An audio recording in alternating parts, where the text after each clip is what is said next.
Vous qui aimez l'histoire, l'art, la littérature, la culture, le droit, la politique, l'économie, la spiritualité, la gastronomie, la science ou la technologie, Screenshot. Screenshot, une émission qui répond à votre désir où tout est dit sans langue de bois. Screenshot. Tous les jeudis, H-Live TV. Screenshot. Screenshot.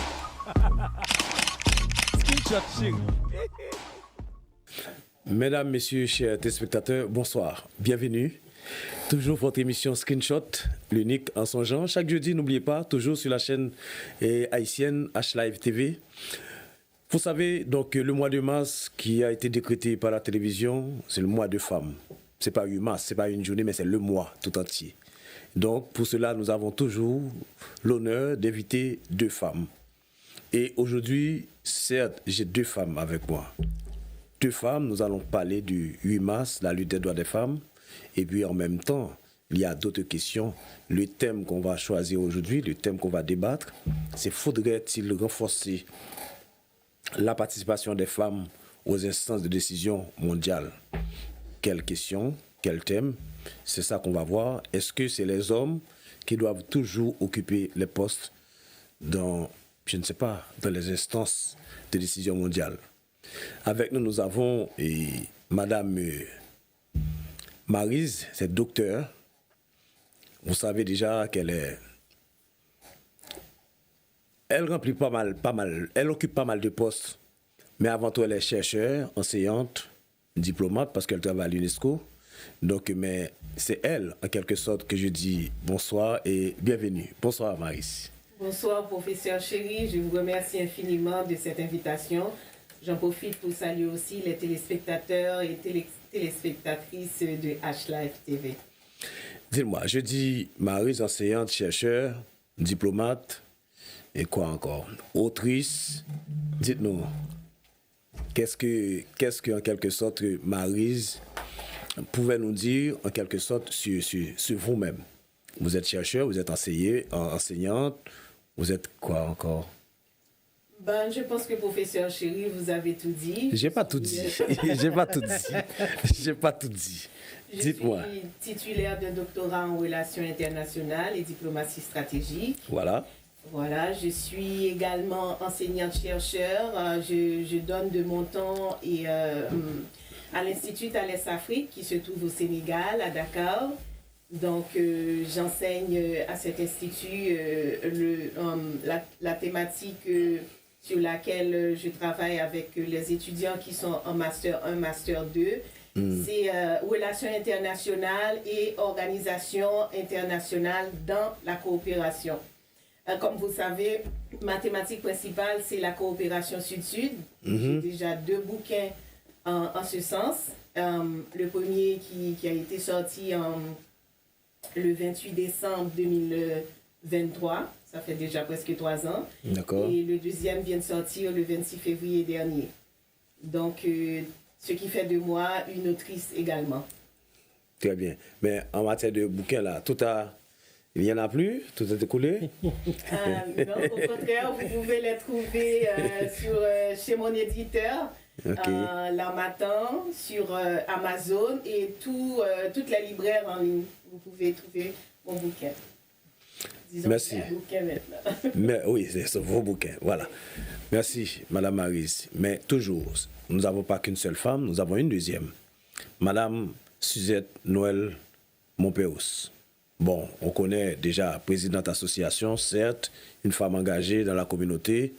Donc, elle est diplômée en sciences de l'éducation, et puis sociologie, et ainsi de suite. Madame, que vous pouvez vous ajouter de plus? Écoutez, bonsoir à toutes et à tous.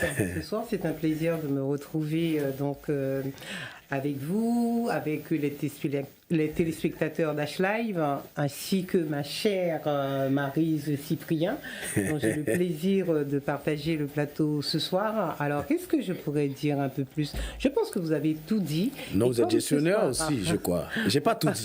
J'ai pas tout dit. J'ai pas tout dit. Hein? Oui, Oui, je suis gestionnaire, directrice d'une structure petite enfance, une crèche donc, municipale à la mairie de Paris.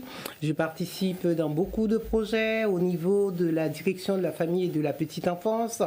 J'ai également une sensibilité pour la psychologie, pour faire du soutien à la parentalité. Donc oui, nous travaillons pour que justement que les familles, que les enfants puissent grandir dans de bonnes conditions. Donc je n'en dirai pas plus parce que je me réserve le droit de ne pas parler de ma directrice qui dirige donc vraiment un ouvrage sur, je pourrais dire, la mémoire collective du séisme qui va apparaître donc je suppose au courant de cette année. Donc on espère, c'est toute une équipe, nous sommes plusieurs. J'allais vous poser cette question parce que je sais que le 12 janvier, chaque 12 janvier, vous organisez des choses dans la communauté pour rappeler quand même la mémoire des personnes qui ont été disparues ou bien qui ont été tuées ou bien en quelque sorte. Oui, rendre un hommage aux victimes du séisme parce qu'on ne peut pas les oublier. On peut parfois avoir la mémoire très très courte, donc on essaye justement de rendre cette mémoire plutôt vivante, plutôt active parce que la vie continue, parce qu'il y a ceux qui sont partis injustement, mais il y en a qui sont blessés dans leur chair, dans leur corps, et ceux-là, il faut vraiment qu'on soit debout pour eux, pour pouvoir leur prêter une oreille attentive et essayer aussi de mettre des actions concrètes. Parce que c'est ça aussi, on peut en parler, on peut faire des événements, mais après, que faisons-nous? C'est ça. Donc, Maryse, vous pensez, en parlant du 12 janvier, c'est-à-dire que vous avez quand même un projet de partager avec le grand public. Qu'est-ce qu'il y a de plus? Qu'est-ce que vous voulez dire? Je ne sais pas, vous êtes en train de concocter quelque chose? Justement, on a commencé à travailler sur ce bouquin depuis février de l'année dernière, 2025. Au début, on avait une dizaine de collaborateurs, d'auteurs qui voulaient contribuer avec nous et finalement, on est resté à nous 5. Ça nous a fait prendre un petit peu de temps, mais cette année, vous aurez le bouquin. Nous l'avons baptisé, voilà, et la mémoire collective au cœur de la reconstruction en Haïti. Donc j'espère que vous aurez l'occasion de l'acheter sur Amazon. Et déjà, je vous en remercie. Je vous en prie, je vous en prie. De toute façon, mesdames, vous êtes invitées, certes, parce que nous sommes toujours dans la lignée du 8 mars. Savez-vous que 8 mars, c'est une date importante, surtout pour les femmes, en quelque sorte, parce qu'on dit que c'est la journée internationale des droits des femmes. Qu'est-ce que cela vous inspire vous-même? 8 mars, ça veut dire quoi, Madame Maryse? Avant toute chose, professeur Chéri, permettez-moi de saluer notre lauréate, Abigail. Voilà, nous avons eu 4 jeunes femmes qui nous ont subjuguées hier soir à la scène musicale de Paris. La salle était pleine, 3500 personnes, et il y avait encore des participants qui sont restés sur la bus. Tout à fait. Ces jeunes femmes nous ont subjuguées. Et je voudrais en ce sens saluer la bravoure, l'éloquence de notre chère Abigail. Donc félicitations à toi, ma chère sœur, et tu mérites tous les honneurs. Et je souhaite aussi envoyer un bravo au Sénégal et chapeau bas à la France, parce que nous avons eu 2 participantes qui sont françaises. Tout à fait. Donc voilà, et vous aurez remarqué que dans cette finale, il n'y a eu que des femmes. Donc le message est lancé. Alors, pour placer le contexte du 8 mars, c'est très important que vous posiez cette question, professeur Chéri. Le 8 mars s'inscrit dans une histoire de mobilisation sociale et politique portée par des femmes pour défendre leurs droits fondamentaux, droit de vote, à commencer avec les suffragettes, droit au travail, droit juridique, etc. Donc, c'est une date qui nous rappelle que chaque droit a été acquis, jamais offert. Donc, très souvent, je vois que les gens parlent de 8 mars comme une fête. Le 8 mars n'est pas une fête, mes sœurs. C'est un marqueur. D'ailleurs, Simone de Beauvoir a souligné la fragilité des droits de la femme en disant « Il suffira d'une crise politique, économique ou religieuse pour que les droits des femmes soient remis en question. » Donc, ce sont des droits pour lesquels nous devons nous battre notre vie durant. Il faut défendre ces droits parce que ils peuvent reculer aussi vite qu'on ne le pense. Merci. Madame Pérouse, est-ce que vous avez un avis concernant le 8 mars? Je sais que c'est la journée internationale des droits des femmes. Je sais qu'on parle de la lutte des droits des femmes. Mais vous? Alors, je soutiens tout à fait ce que vient de dire Maryse.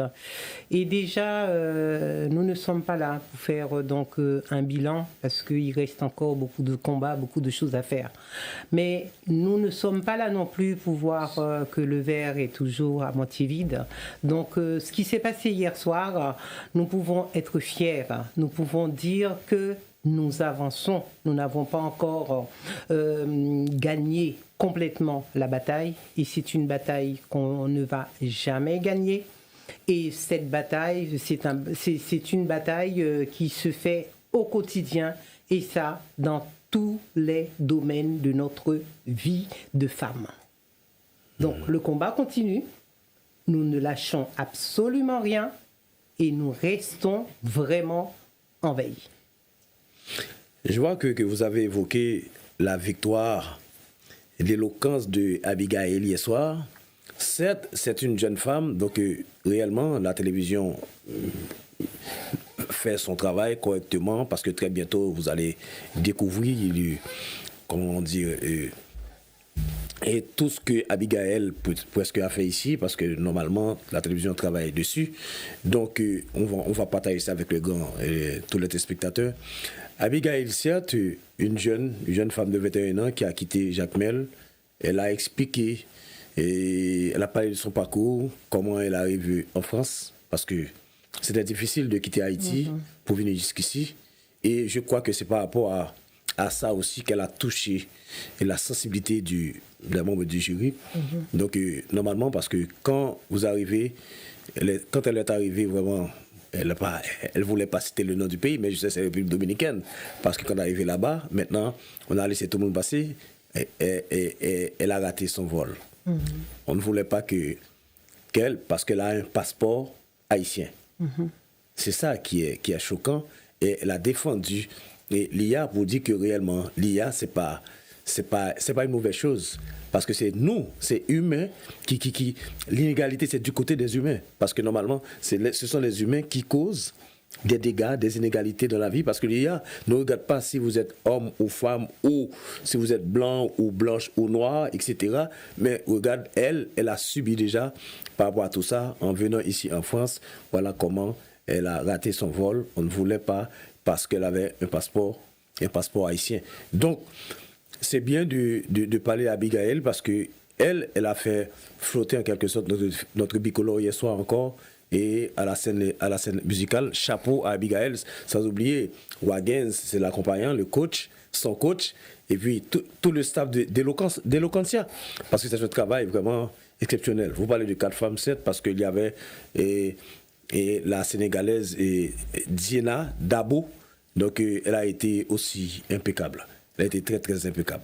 J'oublie pas, je dois saluer Hermat et Anna, Hermat et Anna Erelos, parce que c'est les quatre finalistes qui étaient là hier soir. Donc c'était vraiment un décor assez intéressant. Bref, donc là on est à Screenshot, on revient et sur Terre pour parler réellement du thème. Voilà le thème et la régie, il faut afficher pour nous, s'il vous plaît, le thème de l'émission. Donc, quand même, avec Maryse, et merci encore, merci à Madame Montpérouse d'être là, donc, de répondre présent à cette invitation. Le thème qu'on est en train de traiter, c'est faudrait-il renforcer la participation des femmes aux instances de décision mondiale? Avant d'entrer là, d'entrée de jeu, déjà, 8 mars, à chaque fois, je dis dans l'émission, depuis 8 mars 1857, les femmes commençaient à défiler dans les rues pour réclamer des droits, l'égalité salariale, ainsi de suite. Aujourd'hui, on est en 2026, encore le problème se pose. D'après vous, mesdames, la solution, elle est où? Qu'est-ce qu'on doit faire pour que les femmes arrêtent de, chaque 8 mars, de défiler dans la rue pour réclamer certains droits? Dites-moi. Il ne s'agit pas seulement d'équité, mais de la qualité diplomatique. Parce que aujourd'hui, les femmes représentent environ 27% des parlementaires dans le monde. Ce qui traduit que la majorité des décisions qui se prennent sont prises par les hommes. Exactement. Sont prises par les hommes en mettant de côté une quantité vraiment importante de la population. Parce que, comme vous le savez, les femmes représentent aujourd'hui plus de 50% de la population mondiale. Donc, une gouvernance qui structurellement met de côté les femmes ne peut pas prétendre être légitime. Parce que les femmes attaquent les problèmes à leur base. Les femmes sont plus sensibles aux enjeux sociétaux. Elles sont plus fines, plus stratégiques, plus diplomates. Elles ont cette aisance de dialoguer avec l'autre pour trouver un terrain d'entente sans imposer leur volonté ni par la force, ni par la ruse. Parce qu'aujourd'hui, la contribution, plutôt les contributions que les femmes peuvent apporter dans le monde, dans les grandes décisions mondiales qui se prennent pour rejoindre la thématique centrale, sont indéniables. Donc, nous avons besoin que les structures, dans les décisions qui se prennent, intègrent l'humanité dans toute sa diversité. Madame Montpérous, je pourrais compléter les propos de ma collègue. Je pense que il est légitime que nous ayons notre place dans cette société. On n'a même pas besoin de dialoguer, de discuter longtemps. Pourquoi? Parce que les femmes ont une appétence de pouvoir prendre soin de l'autre. Et si on traduit ces compétences-là dans les institutions mondiales, et si on traduit ces compétences-là dans tout ce qui est, je dirais, des pouvoirs politiques, donc qui dit prendre soin de l'autre? Donc c'est la politique sociale, c'est l'éducation, c'est être à l'écoute de l'autre, c'est être égalitaire. Donc ça veut dire que, eh bien oui, on doit avoir notre place et c'est un combat au quotidien, comme je l'ai dit tout à l'heure, mais on mène ce combat-là avec beaucoup de fierté. Je vous comprends bien à vous entendre. Regardez bien, le problème salarial, ça se pose. Quand un monsieur ou bien un homme qui travaille, qui est directeur dans une boîte, je ne sais pas, je dis une bêtise, qui gagne, je ne sais pas, 10 000 euros comme salaire, aussitôt s'il est remplacé par une femme, la femme arrivée, peut-être là 6 000 ou 7 000 euros. C'est-à-dire que ce n'est pas le même salaire qu'elle a. Et pour le même job, pour le même poste, à compétence égale. À compétence Mais égale. comment expliquez-vous ça? Eh bien, c'est clair. Alors, on va reprendre tout à l'heure ce que Marie a dit. Il n'y a que 28% de la population, des femmes, qui occupent quelques postes à responsabilité. Donc ça veut dire que toutes les décisions importantes sont prises par qui? Par les hommes.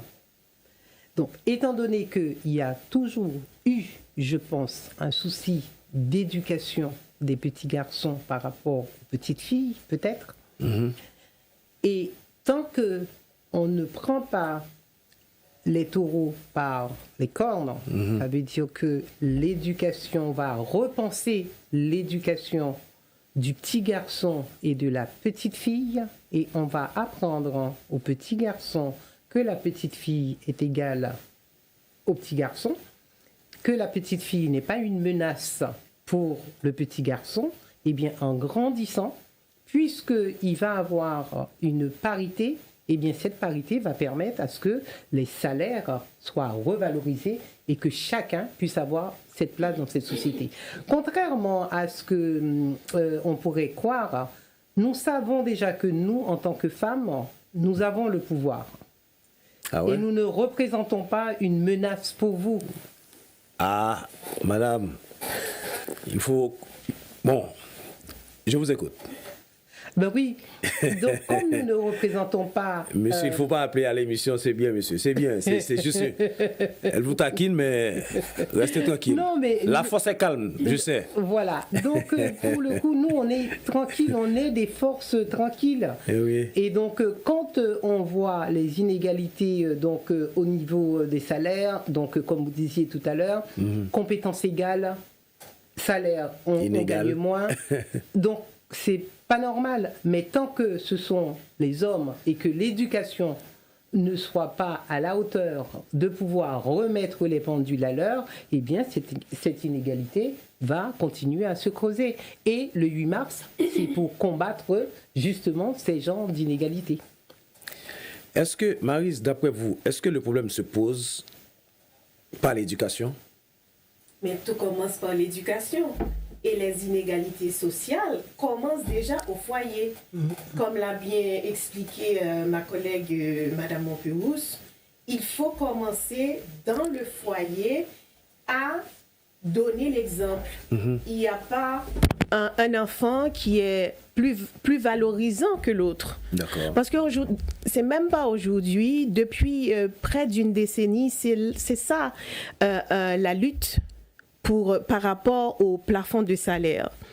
Parce que qu'est-ce qui se passe aujourd'hui? Selon les chiffres que l'ONU a publiés, l'écart entre le salaire à compétence égale, taux de travail équivalent, qui devait être salaire égal, ce n'est pas le cas. Et selon les chiffres, c'est 20% l'écart. C'est beaucoup quand même. 20% l'écart entre le salaire d'un homme et d'une femme. Mais de notre côté, ce que je peux dire, c'est que les hommes aussi ont un rôle à jouer. Les hommes doivent être des alliés, quoi. Des alliés actifs pour ouvrir les réseaux, partager le pouvoir. Et également, qu'est-ce que je pourrais dire d'autre? Questionner ces normes qui perpétuent l'inégalité. Cela doit être un travail d'équipe. Parce que très souvent, on dit que les féministes détestent les hommes. C'est pas féministe à ce moment-là. C'est misogynie. Parce que le féminisme en soi, c'est d'avoir le choix. C'est d'avoir le choix de dire je veux rester à la maison pour m'occuper de ma famille, de mes enfants. Et le choix aussi de dire je laisse tout ça de côté, je veux faire carrière. Donc, les hommes doivent aider les femmes parce que c'est un travail d'équipe. On a besoin de vous, messieurs. Maintenant, je vais poser cette question. Pourquoi est-il important d'avoir des femmes dans les instances de décision mondiales? D'après vous, Madame Montperousse. Écoutez, pour que le monde puisse aller mieux. Vous pensez? Ah bah oui, nous devrions faire ensemble. Mais tant qu'il y a une inégalité entre les hommes et les femmes, donc je reviens sur ce que j'ai dit tout à l'heure, vous prenez toutes les décisions, on n'a rien contre vous parce que pour le coup, on vous a éduqué comme ça.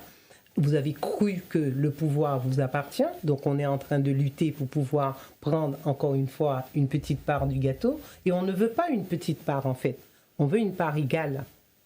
Parce que justement, il y a trop d'inégalités entre les filles, entre les garçons, déjà dès la maison. Quand on voit, surtout dans certaines familles, où le garçon, il peut ne pas s'accorder aux tâches ménagères. Mais la petite fille, donc qui n'est pas notre cas, voilà. Mais on voit très bien, dans certains pays, ça existe. La petite fille, qu'est-ce qu'elle doit faire? Elle doit apprendre à devenir une très bonne ménagère, une très bonne mère, une très bonne épouse. Et en plus de ça, si elle apprend à lire, elle a quand même une carrière, eh bien, il va falloir qu'elle sacrifie un petit peu sa carrière parce que l'homme, il a besoin d'aller chercher le pain pour ramener le pain à la maison. Mais ce n'est pas ce qu'on demande en fait. C'est pas ce qu'on demande. On veut aussi avoir notre place dans cette société où nous pouvons agir, où nous pouvons occuper des postes à responsabilité, où nous pouvons être décisionnaires de ce qu'on veut, comme Maryse a dit tout à l'heure. Donc le choix, c'est ça, être féministe, c'est ça. Ce n'est pas lutter contre les hommes, ce n'est pas de dire que nous faisons mieux. Nous ne faisons pas mieux, mais nous voulons faire avec vous. Et nous voulons aussi que vous arriviez à comprendre que si nous faisons ensemble, nous allons être beaucoup plus efficaces, nous allons être beaucoup plus prospères dans cette société dans laquelle où nous vivons. Donc c'est important de penser ça. C'est tout à fait ça, parce que même au niveau des organisations internationales ou à l'UNESCO par exemple, on a vu que les travaux internationaux montrent que les instances mixtes produisent des politiques plus durables. Et par exemple, dans les domaines les enjeux sociaux ou climatiques, c'est surtout les femmes. Parce que la présence des femmes enrichit la décision et intègre parfois des réalités qui sont très souvent invisibilisées. Je prends par exemple quelque chose, une organisation comme ONU Femmes. Selon ONU Femmes, lorsqu'un conflit éclate, il y a des négociations. Donc les négociations, soient formelles ou informelles, ainsi que le processus de paix qui s'ensuit, sont autant d'occasions pour redéfinir le paysage politique, sécuritaire, socio-économique d'un pays. Dans ce contexte, la participation des femmes, selon les expériences acquises qu'on a vues sur le terrain, permet à un plus grand nombre d'intervenants de participer, de contribuer à la résolution des conflits et au processus de maintien de paix. Parce que les femmes sont des rassembleurs. Donc, elles sont capables de faire accepter les accords de paix par beaucoup plus de personnes ou par la nation tout entière, plutôt que par une frange ou une élite sociale. Donc, le rôle des femmes, c'est tellement important parce que la femme, c'est dans son ADN d'être pacifique. En tant que mère, en tant que fille, en tant que sœur, en tant qu'épouse, c'est vraiment dans son ADN parce que nous représentons justement la matrice de ce monde. Donc, par conséquent, nous avons notre rôle à jouer et on a besoin d'espace, des lois, des règles, des normes égalitaires pour pouvoir jouer notre rôle dans le devenir de nos sociétés. Et quand on voit des pays comme le Rwanda ou la Nouvelle-Zélande, où les femmes ont une place vraiment très importante, on voit qu'il y a moins d'écart quand même au niveau des justices sociales, au niveau justement de la prise en charge des plus démunis, parce que nous avons les fibres en nous de pouvoir être mère, de pouvoir partager, parce que c'est peut-être ça qui manque parfois aussi chez nos hommes, c'est cet esprit de partage qu'on devrait travailler ensemble pour dire, mais en fait, quand on se met ensemble, on arrive à faire des normes, on a des résultats qui sont vraiment très très importants que si on fait cavalier seul, ou bien c'est vous qui partagez le gâteau et vous donnez une petite part à qui vous voulez, et vous pensez que nous, les femmes, nous sommes là pour attendre la part que vous allez nous donner. Des miettes. Des miettes. Et nous n'acceptons plus les miettes. C'est pas possible. Et donc, voilà le combat que nous menons en dehors du 8 mars. Je pense que partout où il y a les instances de pouvoir, eh bien, notre place est là. Êtes-vous féministe, mesdames? Oui. À vous entendre parler. Oui. Je le suis, j'en ai parlé tout à l'heure, c'est avoir le choix. Moi, j'avais choisi dans un premier temps d'avoir un foyer, un mari, une fille. Et j'ai eu de la chance parce que j'ai un mari qui me supporte dans tout ce que je fais. Du coup, il y a de l'équilibre. On est comme une équipe. C'est pour cela, être féministe pour moi, c'est d'avoir le choix. Le choix de faire carrière, le choix d'avoir une famille et de pouvoir concilier tout ça. Et comme je dis très souvent à ma fille, tout est une question de discipline. Si tu es discipliné, tu es bien organisé, tu peux à la fois avoir une vie de couple et une vie et faire carrière. Mais encore une fois, nous avons besoin des hommes. Un mari qui joue son rôle comme il se doit, qui respecte sa femme, qui l'accompagne, et c'est très important tout ça. Donc, être féministe pour moi, c'est avoir le choix. Oui, être féministe, c'est d'être soi-même, de dire que là, effectivement, je pourrais prendre comme exemple ce que Maryse vient de dire. Pour moi, ma vie, j'avais décidé à un moment donné d'être une épouse. Je suis une épouse, je suis une maman, je suis une amie pour certaines personnes, je suis vraiment disponible, mais en même temps, j'ai envie aussi de pouvoir avoir le choix de ce que je veux faire, quand est-ce que je le fais. J'ai un mari qui me soutient, d'ailleurs vous me voyez un peu partout, mais lui, il a d'autres champs sur lesquels il peut donc évoluer, où il peut avoir comment je pourrais dire, il peut avoir donc des actions, que ce soit associatives ou autre chose. Je ne suis pas dans l'obligation de faire exactement ce qu'il a envie que je fasse, ou bien je lui donne le choix également de faire ce qu'il a envie de faire. Et c'est ça aussi, le respect, la confiance. Et quand on a une rigueur, par rapport à ce que tu disais, Maryse, par rapport à ta fille, moi je suis maman de 2 jeunes femmes. Donc je ne les ai pas éduquées comme un homme. Pas du tout. Et je ne sais pas ce que ça veut dire éduquer donc une jeune femme comme un homme, parce que parfois on peut entendre ces propos-là qui sont pas non plus très très valorisants. Et en fin de compte, mes filles, elles ont le choix de pouvoir faire des études. Si elles veulent avoir une carrière, moi je ne leur mets pas la pression pour dire j'attends que tu te maries, j'attends d'être grand-mère. C'est leur choix de vie. Si elles ont envie de faire une carrière, de faire des études, ou de faire comme maman qui a voulu dans un premier temps jouer le plus beau rôle qu'une femme peut-être peut avoir, mais c'est parce que c'est moi qui vois ça comme ça. De dire être maman, être mère, être une épouse, ça a été mon choix, mais ce n'est pas forcément le choix de toutes les femmes. Et ça, on doit respecter ce choix-là. Et oui, dans ces cas-là, je peux dire que oui, je suis féministe. Voilà, Régie, nous allons prendre une première pause parce que les femmes commencent par dépasser. Donc, on prend une pause. Ne bougez pas, on revient tout de suite. L'économie, la spiritualité, la gastronomie, la science ou la technologie, Screenshot. Screenshot, une émission qui répond à votre désir où tout est dit sans langue de bois. Screenshot. Tous les jeudis, H-Live TV. Screenshot. Screenshot. Screenshot, chérie. Voilà, mesdames, messieurs, nous sommes de retour pour la suite de l'émission Screenshot, 57e émission, donc toujours dans la thématique du 8 mars. Nous avons toujours Dr Maryse qui est avec nous, sans oublier la directrice, la gestionnaire, et Madame Montpérouse qui est avec nous aussi, donc pour développer et pour débattre sur la thématique, sur le thème, donc en présence, c'est-à-dire qu'il faudrait-il renforcer la participation des femmes aux instances de décision mondiale. Mesdames, vous travaillez vous-même, vous avez de l'expérience.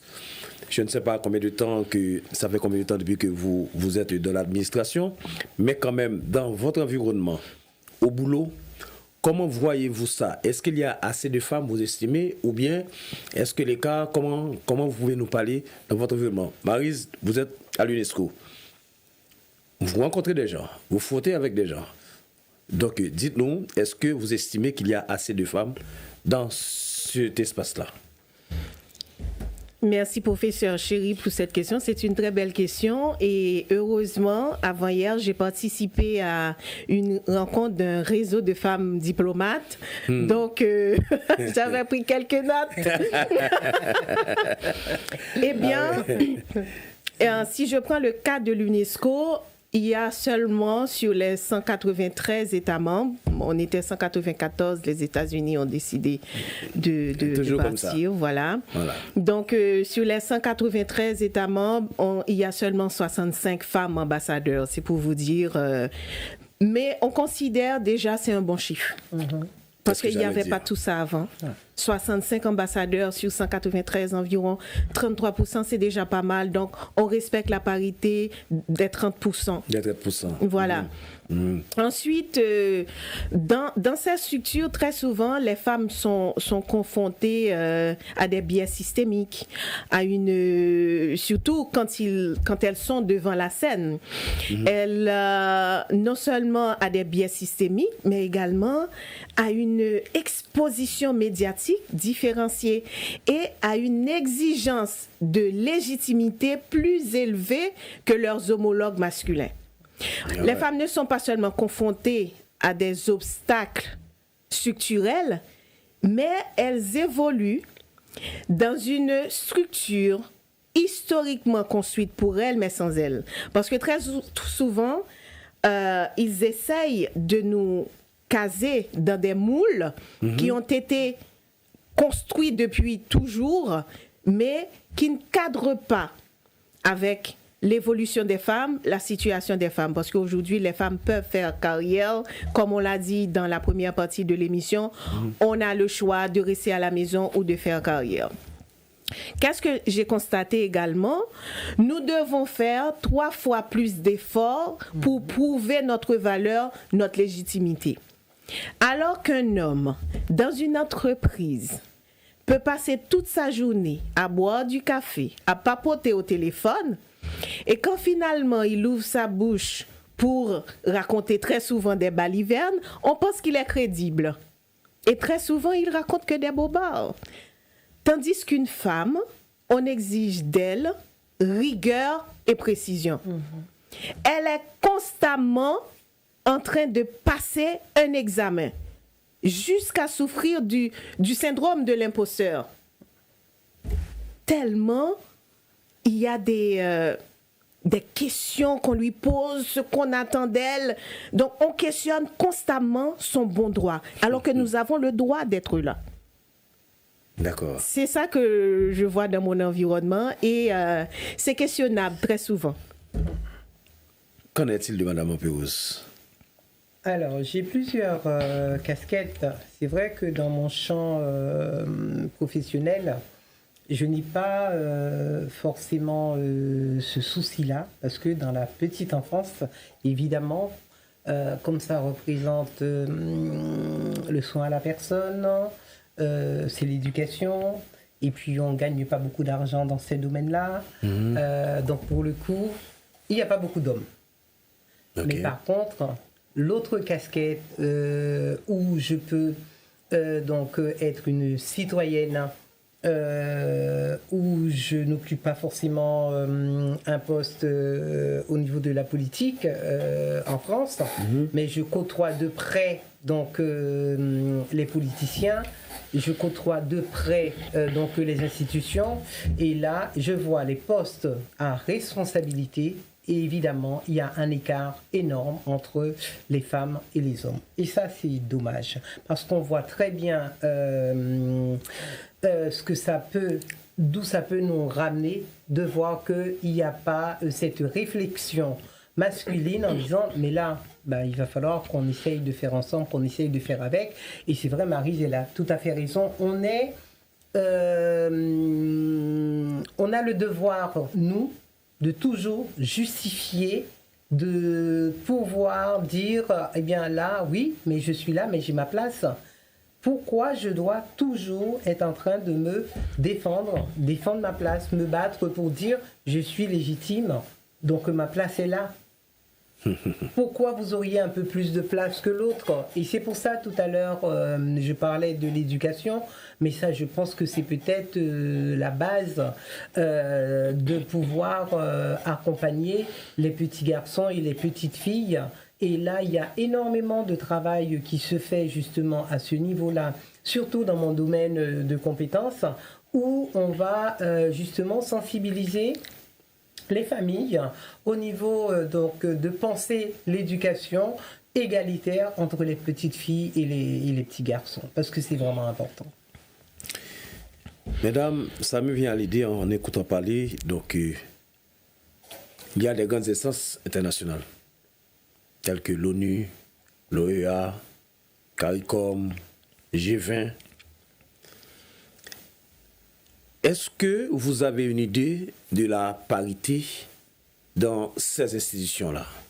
Comment les femmes évoluent à l'intérieur de ces institutions-là? Est-ce que vous avez une idée? Nous assistons à des progrès.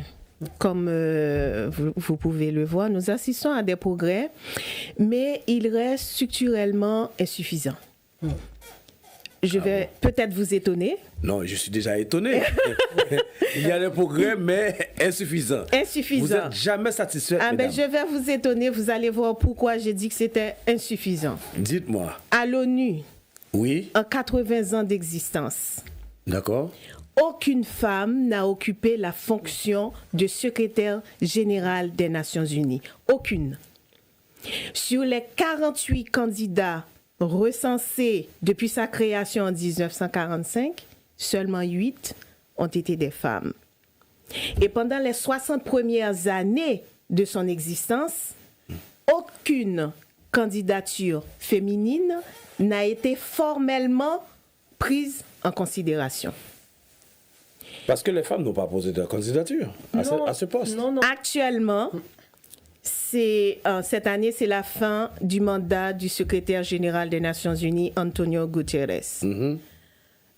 Donc, en lice, il y a 5 candidats. Sur les 5, il y a 3 femmes. C'est pour la première fois. Voilà. Il y a 3 femmes, donc je peux en citer, il y a l'ancienne présidente de Chili, Bachelet, voilà. Nous avons également une ancienne diplomate de Argentine, elle s'appelle Virginia Gamba, voilà. Okay. Elle a occupé la fonction de représentante spéciale pour les États-Unis dans la prévention ou la protection des enfants dans les zones en conflit armé. Et la troisième, je crois, elle s'appelle Rebecca. Voilà. Elle est Grinspan. Elle est actuellement secrétaire générale pour la conférence générale des Nations Unies sur le commerce et le développement. Mais nous avons également 2 hommes dans la course. Il s'agit de l'ancien président du Sénégal, Macky Sall, et puis un diplomate argentin, Rafael Grossi.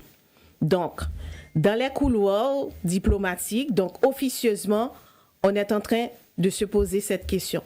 Serait-ce enfin le moment pour une femme d'occuper la fonction de secrétaire général des Nations Unies, de diriger l'organisation? Serait-ce enfin? En tout cas... Mais quand vous dites ça, mais est-ce qu'il y a possibilité pour que d'autres personnes peuvent poser leur candidature? Les pays, ce sont les États membres qui présentent les candidatures. Mais jusqu'à maintenant, il n'y a que 5. Peut-être il va y en avoir d'autres. Oui. Peut-être qu'il y aura 60 garçons après. Peut-être, parce que les États membres ont jusqu'au 1er avril pour présenter leur candidature. Donc, il se pourrait qu'on ait, d'ici le 1er avril, beaucoup plus de candidats. Mais pour le moment, il y a 3 femmes. Donc, je croise les doigts pour que ça soit une femme. Parce que je pense que, comme je l'ai dit tout à l'heure, les femmes sont les piliers de maintien de paix. Si vous voulez vraiment avoir la paix dans le monde, investissez dans les femmes. Nous, la matrice du monde. Madame Montpéus, est-ce qu'il va y avoir une femme secrétaire générale des Nations Unies cette année? Alors, très bientôt? C'est ce qu'on espère, mais vous voyez, monsieur Chéri, donc c'est pas de votre fait, mais là pour l'instant il y a 3 femmes, d'accord, sur 5 candidats, il n'y a que 2 hommes. Ce qu'on aurait aimé nous les femmes, au lieu que vous imaginez pourquoi il n'y aurait pas 60 hommes, pourquoi il n'y aurait pas 60 femmes? Ah, mais je ne sais Pourquoi? pas, moi. Je ne sais pas pourquoi. Dites-nous. Je ne sais pas, moi. Eh ben oui, c'est vous qui l'avez dit. Non, mais pour 60 moi, femmes. moi, je Donc, pense que nous, normalement, vous êtes. Qui est 60 femmes ou 60 hommes? Vous n'êtes pas assez eh bien là, représentative. C'est voilà. vous qui. Non, pas du tout. Vous êtes toujours réticente. Non, je pas pense. du tout. C'est ce que vous pensez. L'engagement existe, Voilà. mais il y a des barrières. Les barrières que nous pouvons avoir, c'est ce qu'on disait tout à l'heure. Donc, Maryse et moi, nous avons fait le choix d'avoir une vie de famille, mais en même temps, on a une vie aussi en dehors de chez nous. Certaines femmes, elles ont ces mêmes compétences, elles ont ces mêmes motivations, mais parfois, ce n'est pas parce qu'elles ne veulent pas s'engager, mais c'est parce qu'il y a des freins.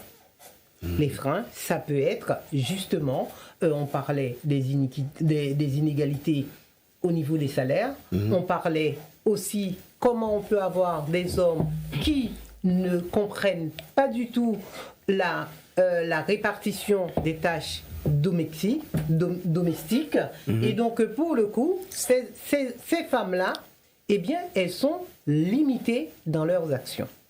Et quand on parle de féminisme, eh bien, nous, on veut dire à ces femmes, on veut dire à ces jeunes filles, eh bien, tu as le droit. Tu y as le droit. Tu dois prendre le droit. Tu dois oser. Parce que quand on regarde, ne serait-ce qu'au niveau des femmes militaires, il y a combien? Il y a à peine entre 10 et 15%. Et encore, elles n'occupent pas forcément des postes à responsabilité. Mais pourquoi? Si je prends par exemple des structures, comme vous avez parlé tout à l'heure, professeur Chéri, de l'OEA, du G20, même au niveau de ces organisations, les femmes restent minoritaires, en particulier dans les fonctions stratégiques. Si on prend au niveau mondial, un pays sur 7 est dirigé par une femme. Donc cela révèle vraiment un déséquilibre persistant au plus haut sommet. Donc quand vous regardez dans les boulots au bas niveau de la hiérarchie, les femmes sont comme des sardines en boîte, tellement il y a des femmes. Mais au niveau décisionnel, c'est peut-être une sur deux qui passe. Parce que les obstacles sont là. Voilà, 75% des tâches domestiques sont faites par qui, monsieur Chéri? C'est des femmes. C'est des femmes. D'accord. Donc comment voulez-vous que nous arrivions à faire 75% des tâches domestiques et en même temps, vous nous dites que, mais pourquoi on n'occupe pas les postes à responsabilité?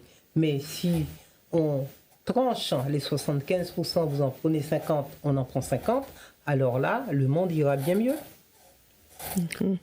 Donc, pour vous, bon, si je pose la question, comme si vous êtes déjà foulé la question, donc, pourcentage des femmes qui sont dans les institutions à décision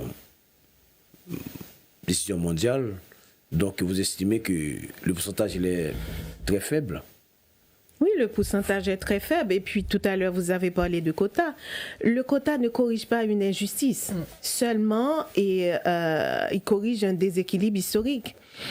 Mais quelque part, les pays qui ont adopté justement ce quota dont vous avez parlé, ils permettent justement à ce que plus de femmes intègrent la gouvernance, la politique publique. Et ces pays sont minimes, on peut même les compter au doigt de la main. Ce sont en particulier les pays scandinaves. Et ça, c'est pas suffisant. Nous devons arriver à un rééquilibrage mondial pour que l'égalité dont on veut prôner puisse profiter aux hommes, mais au même titre qu'aux femmes. C'est ça. C'est les obstacles. Il faut travailler sur les obstacles structurels. Je comprends, mais là, c'est toujours évidemment, c'est comment arriver à résoudre ce problème. Est-ce que c'est les femmes qui doivent occuper certains postes pour que le rééquilibrage soit fait, ou bien quoi? Alors, je crois que on commence à trouver une réponse à cette question. Nous n'attendons pas forcément que les hommes nous trouvent des solutions, parce que nous sommes débattantes, nous savons ce que nous voulons, et comme Marie a dit tout à l'heure, il y a énormément de progrès qui se font, et ces progrès-là, on doit rester très très vigilant pour qu'il n'y ait pas de régression. Parce que parfois, quand on pense qu'on a acquis donc un droit, et en fin de compte, il peut se passer, on a vu dans quelques pays aux États-Unis, où les femmes avaient le droit de l'avortement, le droit de disposer de leur corps. De disposer de leur corps. Voilà. Ben, là, il suffit qu'il y ait un homme complètement déséquilibré qui prend le pouvoir, eh bien, ces droits-là, on les perd. Donc déjà, on est en train de se battre pour pouvoir maintenir, entretenir les droits que nous avons, et étape par étape, nous avançons pour pouvoir acquérir d'autres droits. Mais en fait, comme j'ai dit tout à l'heure, oui, Maryse l'a dit aussi, vous pouvez faire beaucoup, mais il faut que vous compreniez ce que vous devriez faire, il faut le faire avec nous. C'est pas sans nous, et c'est pas pour nous. D'accord ? Il faut faire avec nous. Quand on fait ensemble, eh bien, on peut se poser autour d'une table en disant, bon, qu'est-ce qui te ferait plaisir ? Voilà, là, on va réfléchir ensemble. Mais ce n'est pas, voilà, j'ai le pouvoir, j'ai envie que tu fasses ça, j'ai envie que tu fasses ça, toi, tu vas faire ça, moi, je reste sur ma position. Non, on ne pourra pas avancer comme ça. Comme dit le proverbe, et seul, on va plus vite, mais ensemble, on va plus loin. On va plus loin. C'est un travail d'équipe. C'est bien, mesdames, donc c'est bien. Donc, nous sommes toujours sur la télévision HLive TV, vous qui regardez cette émission. Donc, nous sommes à la 57e émission Screenshot. Donc, le mois de mars qui a été décrété mois de la femme sur la télévision. Il n'y a que des femmes qui se sont invitées. Donc, aujourd'hui, nous avons Dr Maryse et Saint-Pierre qui est avec nous, donc Cyprien, et sans oublier Madame Montpirous Suzette Noël, si j'ai bien dit. Donc, comment pouvons-nous créer un environnement plus propice à la participation des femmes dans les instances de décision? On va vous inviter donc à vous rendre compte que les tâches ménagères ne sont pas propres aux femmes, l'éducation des enfants n'est pas propre aux femmes. Nous devrions absolument faire une bonne répartition, comme dans les gouvernances, comme à la maison, parce que la manière dont on gère chez soi, le plus souvent, eh bien, on va avoir la même attitude à l'extérieur. Donc nous avons besoin vraiment que les hommes puissent prendre conscience que, oui, vous avez peut-être envie de dire, mais pourquoi les femmes n'arrivent pas à atteindre des objectifs qu'elles disent qu'elles ont envie d'atteindre, mais par contre, les obstacles sont nombreux. Donc peut-être il faut que nous essayions de travailler déjà les obstacles concrets pour qu'on puisse justement avoir un peu plus d'espace, un peu plus de liberté pour pouvoir avancer donc, et atteindre les objectifs que nous pourrions nous fixer. Vous êtes de cet avis? Oui, tout à fait. Il nous faut de l'inclusion, voilà. Donc, je suis tout à fait d'accord avec Madame Montpirous. Mais une chose est sûre, très souvent, les gens font cette erreur. L'inclusion ne relève pas de la bonne volonté. Je veux t'inclure, je ne veux pas, je n'aime pas ta tête, etc. Tu ne m'inspires pas confiance, donc je te mets au placard, je t'isole dans le cadre de ton travail. Non, l'inclusion ne relève pas de la bonne volonté, mais de l'équilibre institutionnel. Donc nous avons besoin des cadres, des normes, pour qu'il y ait par exemple transparence dans les nominations, dans les normes d'embauche, lutte contre les discriminations sous toutes leurs formes, de la bonne gouvernance et aussi des politiques publiques qui intègrent réellement, non pas le dire, mais dans l'action, l'égalité dont on parle. Il faut qu'on le sente dans les politiques publiques, qu'on est intégré, qu'on est valorisé, que notre travail compte Et c'est ça que je pense qui pourrait aider justement à construire un environnement propice pour que la femme puisse évoluer, se développer, se valoriser, parce que il y a ces normes qui sont là, qu'on ne peut pas violer n'importe comment. L'inclusion commence par là, par les structures, par les normes. Et ces mesures doivent être factuelles, des décisions palpables, mesurables, acceptables aussi, parce qu'on ne va pas accepter n'importe quoi. Et il faut que ces lois soient mises en application. Ce n'est comme ça qu'on peut parvenir à un environnement propice pour l'évolution des femmes. Je me rappelle dans les émissions précédentes, donc, on a soulevé un point qui était crucial en principe. On dit que c'est les hommes qui font des lois. Pourquoi? Parce qu'au Parlement, à majorité, Il y a moins de femmes. ce sont que des hommes. Oui, dans le monde, 27% seulement sont des femmes parlementaires. 27% dans le monde, vous comprenez? Déjà, il faut que les femmes soient engagées. Il y a ça aussi. Donc, engager, c'est engager en politique. Il faut rentrer au Parlement pour changer les lois ou bien pour changer la façon de faire. Parce que, certes, lutter dans les bureaux, etc., d'accord, mais là, à l'intérieur du Parlement, qu'on travaille sur les lois, etc., vous pensez que c'est pas là que les femmes doivent déjà commencer par investir pour qu'on puisse changer tout ce qui est inégal ou bien anormal? Alors, Monsieur Chéri, je pourrais poser une question également. Combien d'hommes qui prennent un congé de paternité? Et même si un homme prendrait un congé de paternité, quand il revient, quand il reprend son poste n'a pas bougé. Et au contraire, s'il joue bien son jeu, il pourrait même avoir une augmentation. Mais une femme qui va avoir une grossesse, un congé de maternité, qui va accompagner son enfant à grandir, à s'épanouir, donc le risque de perdre son poste est beaucoup plus grand qu'un homme qui aurait pris quelques semaines de congé de paternité.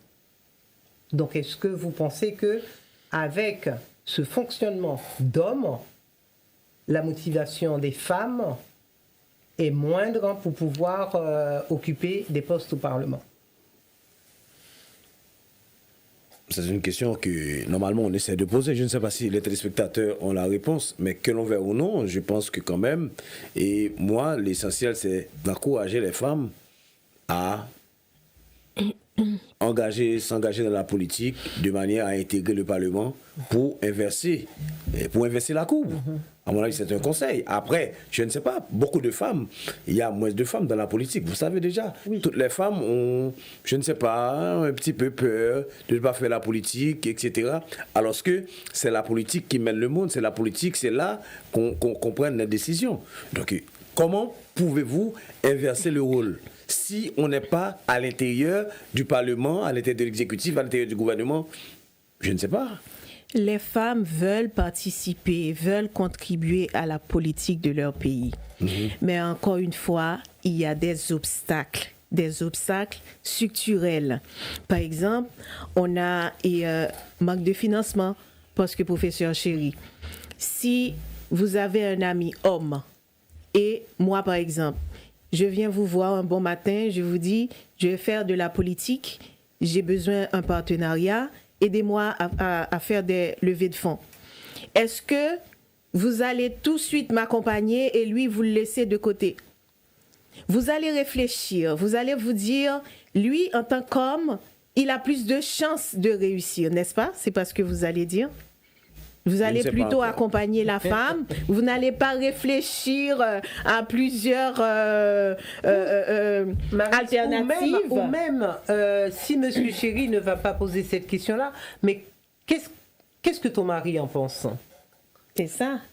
Ben oui. C'est ça les obstacles. Mais l'homme qui vient vous voir en disant, tu sais, là, j'ai un projet, j'aimerais faire de la politique et tout ça, qu'en penses-tu? Je ne pense pas que vous allez lui poser la question, mais qu'est-ce que ta femme pense? Parmi les obstacles, justement, je m'apprêtais à énumérer quelques-uns comme ça qui me vient à la tête. Il y a le problème de financement dont on vient de parler, parce qu'on ne peut pas faire campagne sans financement. On a besoin, c'est toute une batterie personnelle, ressources, tout ça. Ensuite, il y a les stéréotypes culturels. Il y a les discriminations sous toutes leurs formes. Donc, il faut déjà commencer par travailler sur ces barrières, ces obstacles structurels.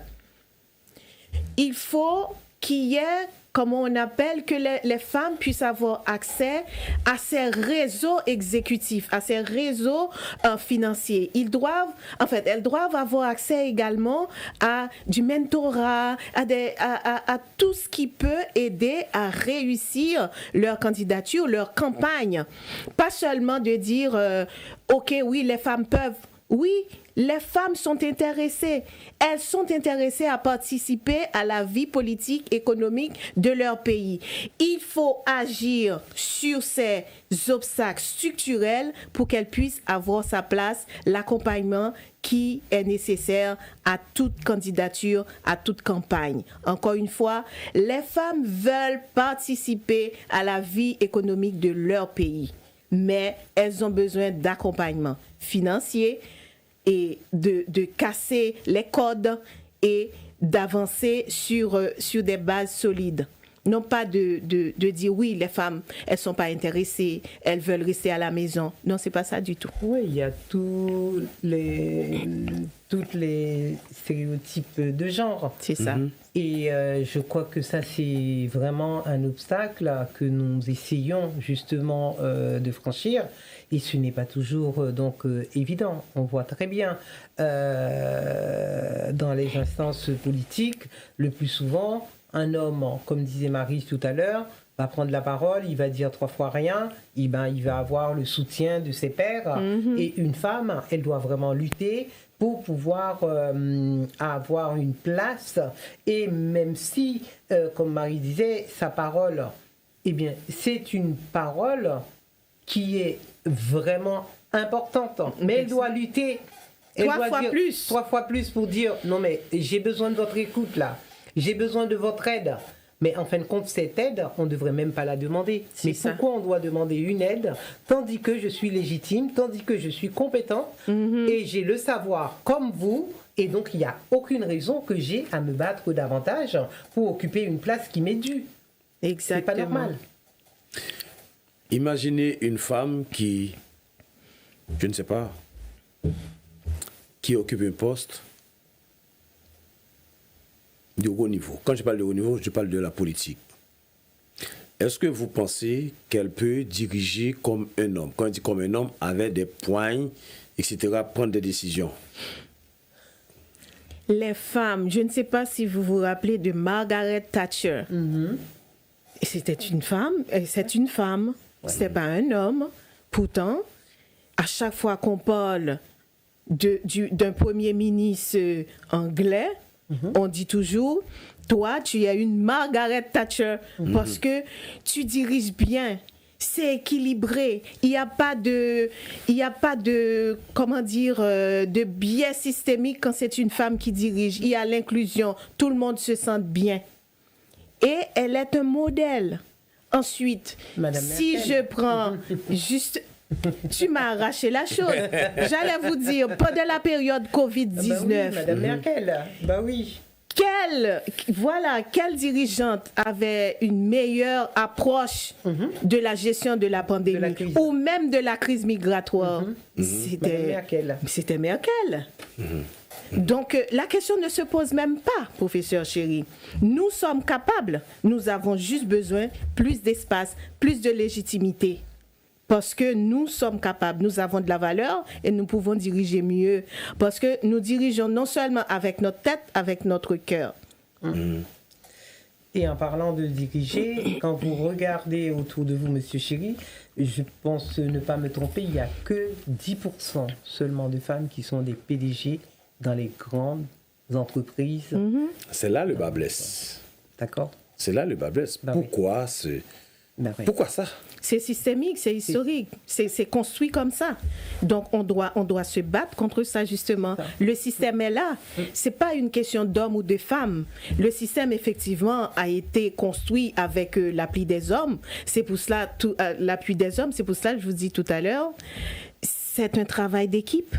De longue haleine. Exactement. Un travail d'équipe de longue haleine et qui doit vraiment non seulement concerner les femmes, et ça devrait vous concerner aussi, parce que quelque part, quand on voit la situation géopolitique, mais on se dit, mais où sont les femmes? Effectivement. Tout à fait. Mais on a tellement d'obstacles que nous ne pouvons pas atteindre certains objectifs. Mais on ne se décourage pas pour autant.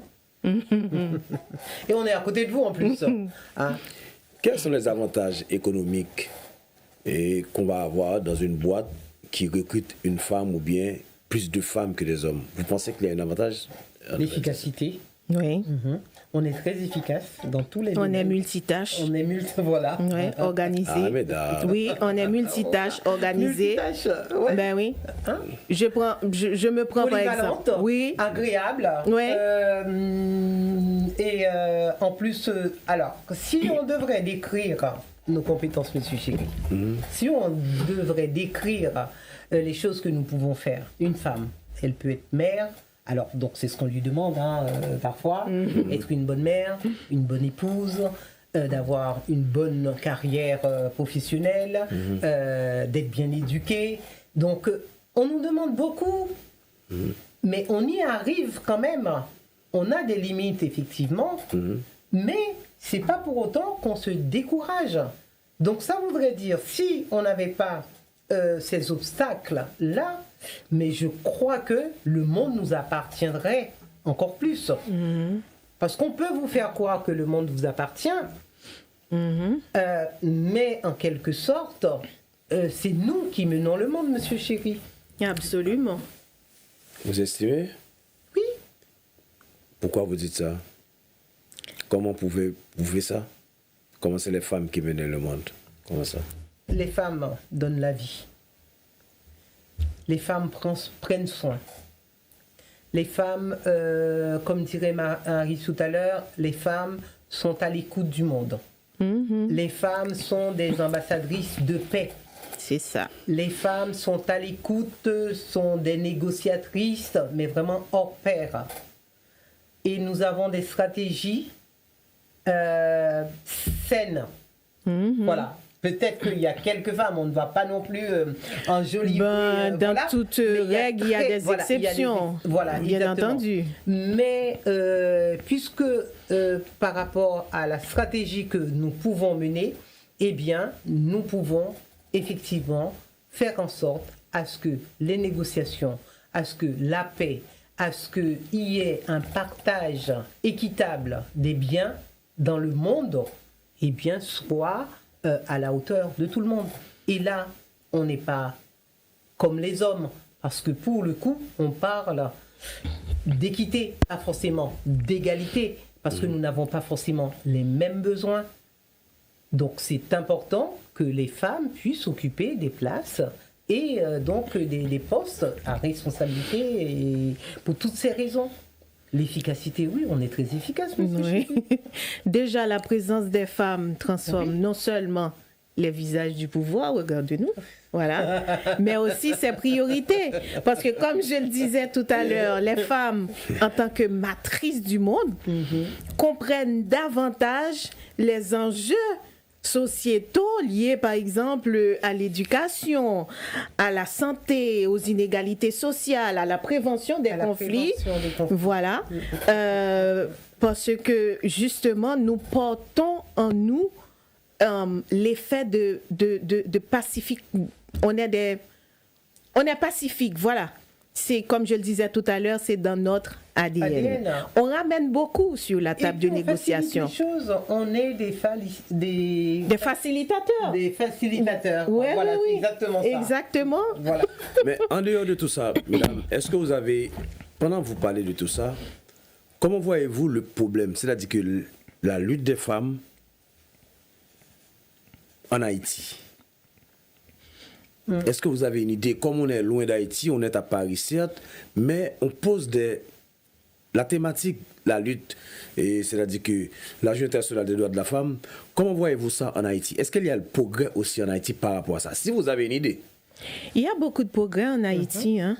Par exemple, dans l'équipe actuelle, Je vois pas mal de femmes qui sont il y a nommées. beaucoup de femmes. Beaucoup de femmes. Plus de 30% du cabinet ministériel sont des femmes. On a. Ben oui, on a ministère du tourisme, ministère à la condition féminine, ministère des Haïtiens vivant à l'étranger, ministère de la planification. Les femmes sont partout dans ce gouvernement. Donc, il y a beaucoup d'avancées.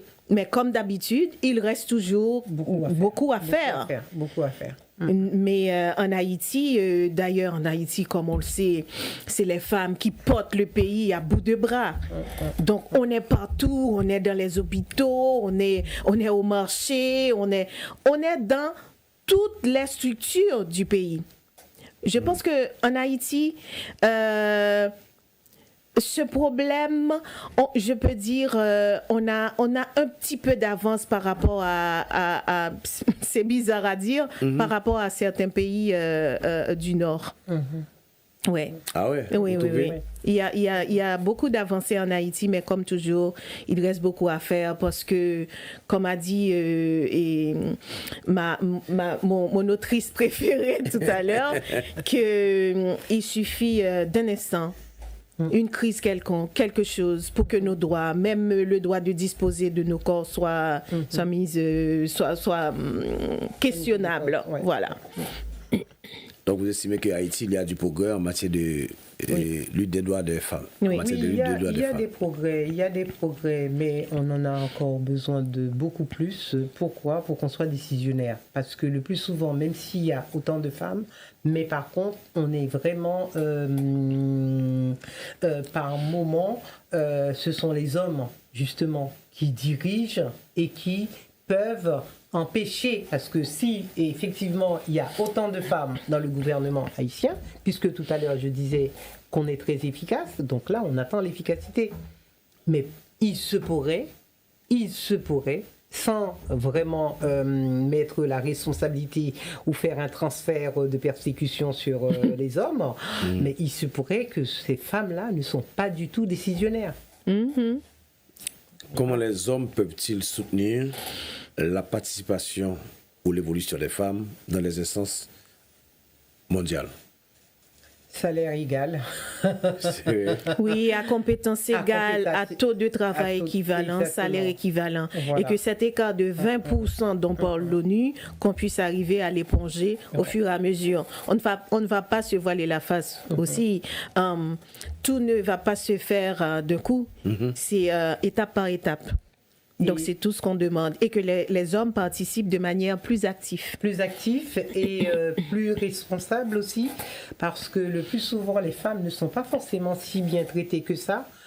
Donc dans les institutions, parce qu'on voit une femme, c'est une paire de seins, c'est une paire de fesses, et on n'est pas que ça en fait. Donc il faut, nous, comme disait Marie tout à l'heure, nous on réfléchit avec notre tête, avec notre cerveau, avec notre cœur. Donc il est important de nous voir autrement que d'être un objet sexuel. Nous ne sommes pas que des objets sexuels. Donc c'est très bien les hommes qui disent oui, on veut aider les femmes, mais en fin de compte, si c'est pour nous envoyer des signaux, voilà, t'es pas mal, et puis avec des propos un peu sexistes, ça nous aide pas du tout. Au contraire. Donc ça, il faut l'avoir en tête. Pour nos jeunes femmes, pour nos jeunes filles, oui, donc il faut qu'on l'ait en tête parce que c'est très très important. Mesdames, nous sommes arrivés à la fin de l'émission. Mais je pose toujours cette question à tous mes invités, à savoir, peut-être vous aviez en tête quelque chose à parler, vous attendiez à une question que je n'ai pas posée moi-même. Donc, si vous avez quelque chose à ajouter, chacun de vous, vous avez 1 minute 30. Si vous avez quelque chose à ajouter, ce serait quoi, mesdames? Alors, pour moi... Un conseil, truc, je ne sais pas, même sur la lutte des femmes, je ne sais pas, politique, ça dépend de vous. Je dirais que renforcer la participation des femmes, c'est renforcer la qualité des décisions mondiales. Je vais peut-être faire référence à la Bible, je suis chrétienne, c'est normal. Donc, Dieu, dans sa sagesse, lors de la création du monde, disait « Il n'est pas bon que l'homme soit seul. Je lui ferai un être qui lui soit semblable. » Ce qui veut dire renforcer la place des femmes ne veut pas dire exclure les hommes. En somme, cela veut dire tout simplement créer des règles du jeu équitables pour que les décisions mondiales reflètent réellement l'humanité dans toute sa diversité. La diversité que Dieu a créée, c'est tellement belle. Les hommes et les femmes, nous sommes vraiment beaux. J'aimerais aussi peut-être donner un conseil à des jeunes. Voilà, parce qu'il ne faut pas se dire un beau matin, je veux faire partie de la haute sphère décisionnelle. C'est tout un processus. Il faut se construire. Et la construction commence déjà par l'éducation.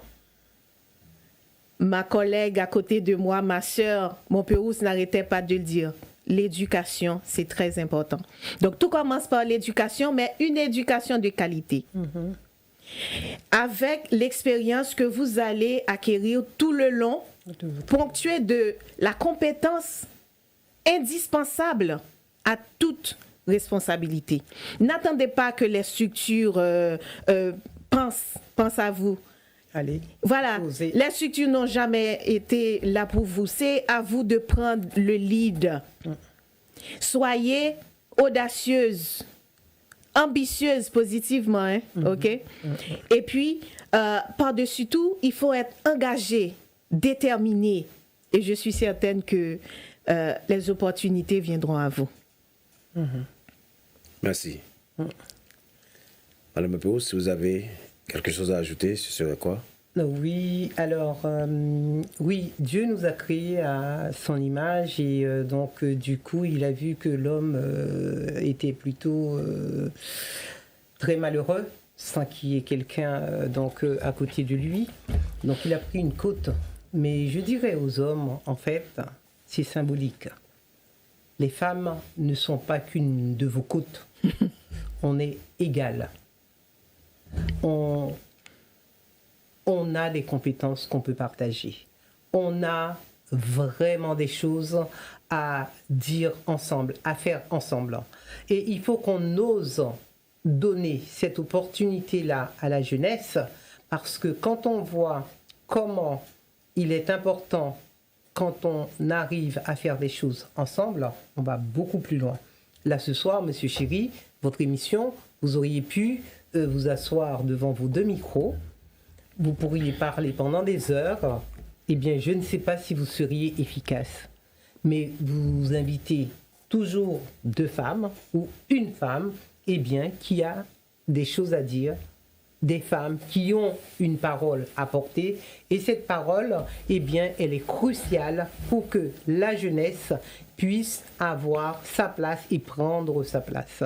Parce qu'une jeune femme ne doit pas représenter qu'une de vos côtes.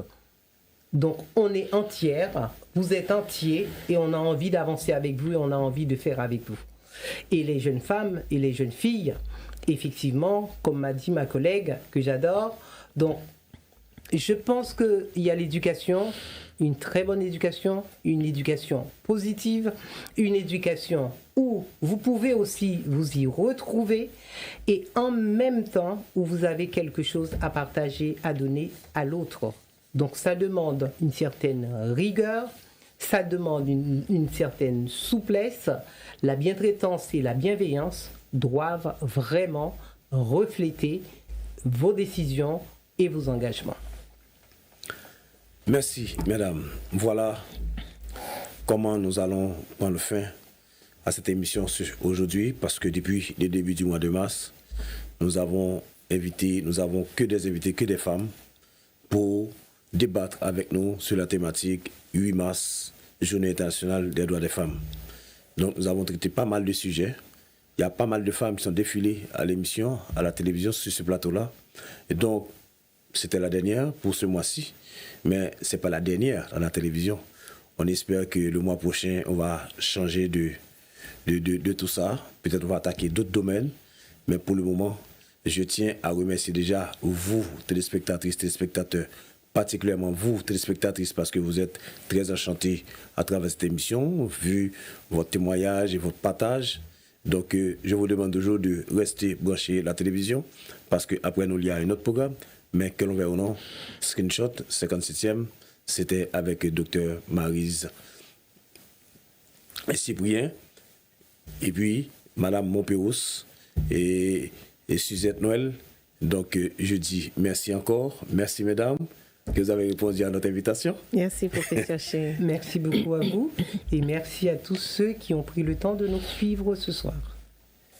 Bonne soirée, à la prochaine pour une autre émission.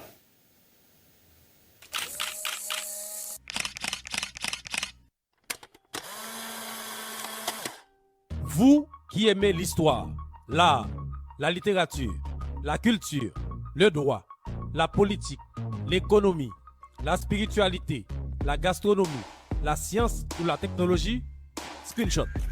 Screenshot, une émission qui répond à votre désir où tout est dit sans langue de bois. Screenshot. Tous les jeudis, HLive TV. Screenshot. Screenshot. Screenshot, chérie.